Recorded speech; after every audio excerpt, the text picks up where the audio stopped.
আরে কি হলো?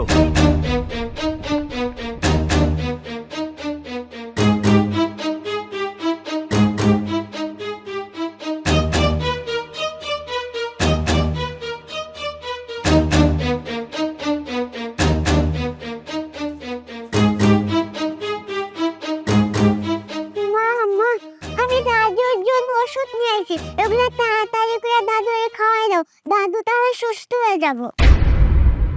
মারে, তোর দাদু ভাই তো চিরকালের জন্য ঘুমায় গেছে, আর ওষুধ খায় তোর দাদু সুস্থ হইব না মা। মা তুমি চুপ কর তো, দাদুর এগুলো খাই দাও। ওষুধ ছোট লোকের বাচ্চা, চোরের বাচ্চা চোর, আবার ওষুধগুলো নিয়ে কিভাবে দৌড় দিল? এই তোর মা বাবা কি ছোটবেলা থেকে তোরা চোরের শিক্ষা দিচ্ছে নাকি? হ্যাঁ, আমি আর আমার হাজবেন্ড মিলে আমার মায়ের জন্য ওষুধ কিনতেছি, আমার মা অসুস্থ, তাকে সুস্থ করতে হবে, আর কম নিয়ে কিনা আমার ওষুধগুলো নিয়ে দৌড় দিল। সূর্য, এই মায়া কেডা? হ্যাঁ, তোমার সামনে দাঁড়ায় এতগুলো কথা কইতাছে, তুমি তার একটাও প্রতিবাদ করতেছো না কেন? এই মায়া ওরে কিছু কও না কেন তুমি?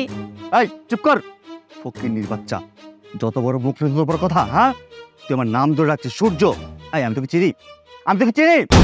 ও বুঝতে পেরেছি, ওরা মা মেয়ে মিলে নাটক সাজিয়েছে কিছু টাকা পয়সা হাতিয়ে নেবার জন্য। এই ফকিরেদের না একটাই স্বভাব। চলো এখান থেকে যাই। চুপ, একদম চুপ। আর একটা কথাও কবা না। লজ্জা করে না তোমার? এই ধরনের কথা কইতাছো, তোমার লজ্জা করে না? নিজের সন্তান অস্বীকার করতে পারবা? তোমার রক্ত, তুমি অস্বীকার করতে পারবা যে এই সন্তান তোমার না? কেমন করে পারতেছো তুমি তোমার সন্তানকে এইভাবে কথা কইতে? কেমন করে পারতেছো তুমি আমারে কথা শোনাইতে? নিজের বউরে তুমি অন্য একটা মানুষের কাছে এইভাবে ছোট করতেছো। তুমি এই বাড়ি ছেড়ে যখন চলে গেলা, দিনের পর দিন তোমার পথ ছায়া ছিলাম, কিন্তু তোমার দেখা মিলে নাই। তুমি যে সেই যে কই হারায় গেলা, একমাত্র উপরওয়ালা ছাড়া আর কেউ জানে না। এই যে তোমার বাবা, মানুষটা মইরা পইরা শুয়ে আছে। তুমি কেমন সন্তান হইছো? হ্যাঁ, এই বাড়ি থেকে যাওয়ার পর থেকে নিজের বাপের একটা খোঁজ খবর নাও নাই। আরে মানুষটা অসুস্থ আছিল, সেটা তো তুমি খুব ভালো করে জানতা। তুমি যাওয়ার পর থেকে তোমার কথা কইতে কইতে মানুষটা একদম অসুস্থ হয়ে বিছানায় পড়ে গেছিল। আমি তারে কত করে বুঝাইছি, বাবা আপনি চিন্তা করবেন না, আপনার সূর্য একদিন আপনার কাছে ঠিক ফিরে আইব। আমি আর কত সান্ত্বনা দিব? সান্ত্বনা দিতে দিতে আমি নিজে পাগল হয়ে গেছি। মানুষটার বয়স হয়েছে। তুমি কি জানো সূর্য, বয়স্ক মানুষদের মন একদম বাচ্চাগো মতো হয়ে যায়। খালি কইতো বাবা আমি আমার সূর্যরে দেখবো, আমার সূর্যের মুখটা আমার চোখের সামনে বারবার ভাইসে ওঠে, ওরে আমার কাছে আনো। কিন্তু আমি পারি নাই তোমারে আমার শ্বশুরের কাছে আনতে। আর আমি তো পরের মাইয়া, কিন্তু আমি তার জন্য যা করছি, তুমি তার নিজের সন্তান হয়েও তাও করো নাই। আর আজকে তো তা প্রমাণ কইরা দিলা। এই যে তোমার পাশে বউ, তোমার সঙ্গী, মানে মানে তোমার বউয়ের মা, তোমার শাশুড়ি, সে অসুস্থ, তার জন্য তুমি ওষুধ কিনা নিয়ে যাইতাছো। ওষুধ না খেলে তোমার শাশুড়ি মইরা যাব। আর এদিকে এদিকে নিজের জন্মদাতা পিতা, সে যে মইরা পইরা আছে, তার একটা বারের জন্য খোঁজ খবর নাও নাই। আমি কি করবো? আমি আর কতটুকু করতে পারবো? আমার তো কোনো ক্ষমতা নাই তোমার বাপের চিকিৎসা করানোর। এই যে তোমার মাইয়া কি করছে জানো? তোমার বাবার জন্য তোমার মাইয়া কি করছে? ওষুধ চুরি করে আনছে। আর তুমি নিজের সন্তান হইয়া তুমি তোমার বাবারে বাঁচাইতে পারলে না। মানুষটা চিরকালের জন্য ঘুমায় গেছে। আর তারপরে তুমি আমারে কইতাছো তুমি আমারে চিনতে পারতাছো না? দরকার নাই, তোমার মতো মানুষ আমারে চিনুক এটাও আমি চাই না। তুমি এক্ষুনি এই মুহূর্তে আমাকে বাড়ি ছেড়ে চলে যাও। কোনো অমানুষের জায়গা আমাকে বাড়িতে হইব না। চলে যাও, তোমার বোন চলে যাও তুমি। চুপ, একদম চুপ। তোমাকে বললাম না, ওদের হচ্ছে টাকা পয়সা নেওয়ার ধান্দা। এই ফকিন্নিদের না এটাই স্বভাব। কি ভেবেছিস তুই এ নিয়ে কিছু বলবি আর তুই যা চাইবি তাই হয়ে যাবে? শোন, তোকে আমি চিনি না মানে চিনি না। আর এ মেয়েকে, আর কে না কে মারা গেছে তার জন্য কি আমরা এখানে দায়বদ্ধ নাকি? এই চলো দেখাতে যাই আমরা, চলো। তারা তুই তুই মানুষ হইতে পারস নাই, তুই হইছস একটা অমানুষ। আমার বাপে তোর লেগে কি না করছে? ছোটবেলার থেকে আমার বাপে আমার লেখাপড়া করা। আমার বাপের একটা স্বপ্ন ছিল যে তুই তুই লেখাপড়া করবি, একদিন অনেক বড় ডাক্তার হবি। আজকে তুই লেখাপড়া করছস, ডাক্তার হইছস, কিন্তু মানুষ হইতে পারস নাই। আমার বাপ সারাটা জীবন কইত যে আমার শেষ বয়সে যদি সে অসুস্থ হয়ে যায়, শেষ বয়সে তুই বাবার চিকিৎসা করবি, এটা বাবার স্বপ্ন ছিল। কিন্তু এই স্বপ্ন বাবার পূরণ হইল না। তুই বাড়িতে আয়স না, আমরা সবাই ছেড়ে চলে গেছ। তোর এই ছোট মাইয়াটার কথা তোর একবার মনে পড়ে না? তুই কত বড় মানুষ, ওর কথা তুই একটাবার ভাবস নাই। ওর জীবনটারে তুই ধ্বংস করে দিছস, বাপের স্বপ্নটারে নষ্ট করে দিছস। আজকে আমার বাপ দুনিয়া থেকে চলে গেছে, যাওয়ার আগে বারবার তোর কথা কইছি, আমি আমার সুস্থরে একটাবার দেখবো, আমার চিকিৎসা করতে হবে না। আমার বলাটা শেষবারের মতো আমি একটাবার দেখে দুনিয়ার থেকে চলে যাবো। কিন্তু তুই এত বড় মানুষ, এত বড় মানুষ, আমার বাপটা মরার আগে তোরে দেখতে পারবো না। তোর মতো মানুষের মুখ আমি দেখতেছি, তুই আমার চোখের সামনে থেকে বাইরে যা। দাঁড়ান ভাইজান, এ বাড়ি থেকে আর কেউ না, আমিই যাব। সূর্য, আমি তো তোমাকে বিশ্বাস করেছিলাম, আমি তোমাকে ভালোবেসে বিয়ে করেছিলাম, কিন্তু আমি তো জানতাম না তোমার পরিবার আছে, তোমার বউ আছে, একটা বাচ্চা আছে, আর তুমি এতগুলো মানুষকে কষ্ট দিয়ে চলে গেছো। তুমি আমার মায়ের জন্য ঔষধ কিনতেছো, চিকিৎসা করাবা, অথচ তোমার বাবা পড়ে আছে, চিকিৎসার অভাবে মরে গেছেন।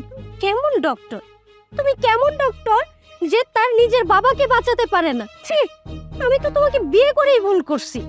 না না, আমি তোমার সংসার করব না। আর আপা, আমাকে আপনি মাফ করে দেবেন। আমি জানতাম না ওর সংসার আছে, ওর পরিবার আছে। আমি যদি জানতাম তাহলে তাহলে কখনোই বিয়ে করতাম না, কখনোই এই নীলুখারামকে বিয়ে করতাম না। আমাকে মাফ করে দিন, আমি চলে যাচ্ছি। ও আর একটা কথা, যাবার আগে একটা কথা বলে যাচ্ছি। আজকেই সন্ধ্যায় আমি তোমাকে ডিভোর্স লেটার পাঠিয়ে দেবো, সুন্দর করে সাইন করে। নীল, বাবা। দাঁড়াও, কোন মুখ নিয়ে তুমি বাবারে ডাকতেছো? খবরদার, খবরদার, তুমি তোমার ওই মুখ দিয়া আর একটা বারের জন্য বাবারে বাবা কয়ে ডাকবা না। তোমার ওই হাত দিয়া বাবারে স্পর্শ করার চেষ্টা করবা না। তুমি জানো বাবা মারা যাওয়ার আগে আমার কি কয়ে গেছে? শুনতে চাও তুমি? তাহলে শোনো। আহ আহ আহ ও মা, ও মা, আমার জানি কেমন লাগতেছে বাবা। কি হয়েছে বাবা আপনার? ও মা, আমি মনে হয় আর বেশি দিন বাঁচবো না। আমার সময় মনে হয় শেষ হয়ে গেছে। আল্লাহ মনে হয় আমারে এই পৃথিবীতে নিয়ে যাইব। আমার শুনল কইব মা। বাবা, বাবা আপনি একদম চিন্তা করেন না, আপনার কিচ্ছু হবো না। আমরা আছি না, আমরা আপনারা সুস্থ করে তুলবো যেমনি হোক। আর ওষুধের কথা কইতাছেন, ওষুধের ব্যবস্থা দেখি আমি কোনো ওষুধের ব্যবস্থা করতে পারি কিনা। ও মা, তোমারে এই বাড়িতে আনার পর তুমি খুব শান্তিতে রইছ। সূর্য তোমারে কোনো দিন শান্তি দেয় নাইব। তুমি আমারে মাফ কইরা দিও। সূর্য তোমারে নাইকা, তোমার এই বাচ্চাটা নাইকা ওই সরে গেছে, আমি কিচ্ছু জানি না। ওয়া আমার খুব আশা ছিল ডাক্তার হইব, ডাক্তার হইয়া আমার এই বয়সে শুনল আমার চিকিৎসা করব। আমি মনে হয় সে আশা আমার পূরণ হইব না।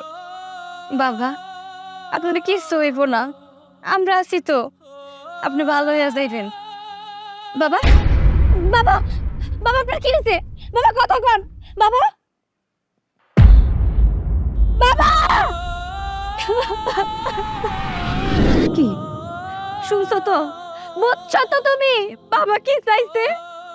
বাবা চাইছে তার একটাই সন্তান আছে, তার বড় সন্তান, সে যেন তারে কবর দেয়, সে যেন তারে দাফন কাফন করে।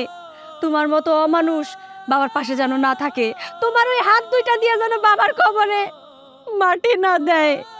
তুমি যতক্ষণ এখানে দাঁড়িয়ে থাকবা ততক্ষণ বাবার আত্মা কষ্ট পাবো। তাই আমি চাই না কোনো অমানুষ আমাকে বাড়িতে দাঁড়িয়ে থাকুক। চলে যাও, এখন এই মুহূর্তে এখান থেকে চলে যাও তুমি। ভাই খারাপ আছিস কেন? যা, এই মুহূর্তে বাড়ির থেকে বাইরে হয়ে যা। আমার বাপের দাফন কাপড়ে তো যা করা লাগে আমি একা করুন। তোর এই অপবিত্র হাত দিয়ে আমার বাপের ছবি না। যা, বাইরে হয়ে যা।